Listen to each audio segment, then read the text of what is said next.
Friedrich Nietzsche, one of history's most provocative philosophers, wrote, "To live is to suffer. To survive is to find some meaning in the suffering."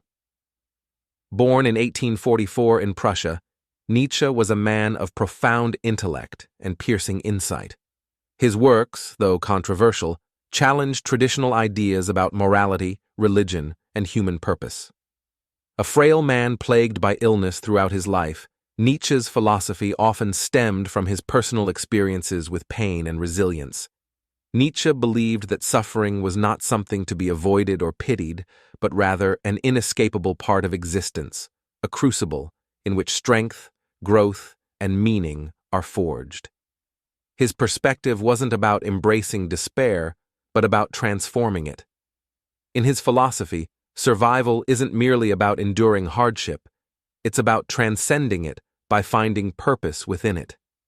This idea resonates strongly in our modern, often turbulent world. Imagine a young woman named Maya. She had spent the last year in the shadow of profound loss. Her father had passed away unexpectedly, leaving her adrift in grief. Life felt hollow, and each day dragged on, heavy with unspoken pain. Friends and family offered comfort, but their words felt empty. One evening, while searching for solace, she stumbled across Nietzsche's quote, "To live is to suffer. To survive is to find some meaning in the suffering." Intrigued, Maya began exploring Nietzsche's works, learning about his struggles with illness, rejection, and isolation.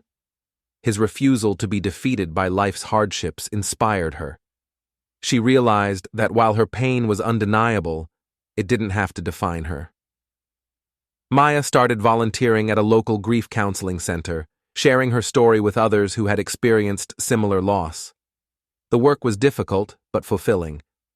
Over time, her suffering began to take on a new shape, not as an unending burden, but as a source of empathy and connection.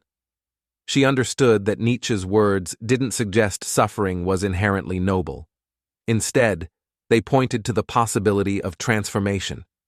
Suffering, while painful, could serve as a teacher, pushing her toward growth and deeper meaning. Nietzsche's philosophy resonates with many today, particularly in a world grappling with personal and collective challenges. From individuals facing mental health struggles to communities rebuilding after disasters, the idea of finding purpose in adversity offers a path forward. In the modern age, where social media often presents curated versions of happiness, Nietzsche's wisdom reminds us that life's difficulties are not failures, but opportunities. Pain can feel isolating, but it also connects us all. Each person carries their own burden, and in that shared experience, we find common ground. Nietzsche himself never claimed the journey was easy. His life was marked by loneliness, deteriorating health, and misunderstanding.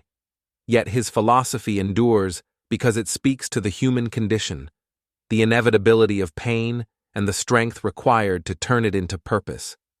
To live is indeed to suffer, but to survive, to truly live, is to rise above that suffering, finding meaning, connection, and growth in its wake.